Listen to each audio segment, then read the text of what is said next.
চীন সরকারের আমন্ত্রণে ৫ দিনের সফর শেষে দেশে ফিরেছে জাতীয় নাগরিক পার্টি। ৮ সদস্যের প্রতিনিধি দলটি দেশে পৌঁছে সফরের বিস্তারিত তুলে ধরেন গণমাধ্যমে।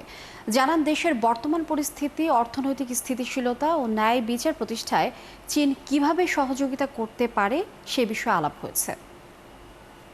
বাংলাদেশের বর্তমান পরিস্থিতি, গণঅভ্যুত্থান পরবর্তী সংস্কারের আকাঙ্ক্ষা, স্থিতিশীলতা এবং অর্থনৈতিক ন্যায় বিচার ইত্যাদিতে কিভাবে চীন বাংলাদেশকে সহায়তা করতে পারে, বাংলাদেশ কিভাবে চীনের সাথে আরও কোলাবোরেশনে যেতে পারে ইত্যাদি বিষয় নিয়ে আলোচনা হয়েছে।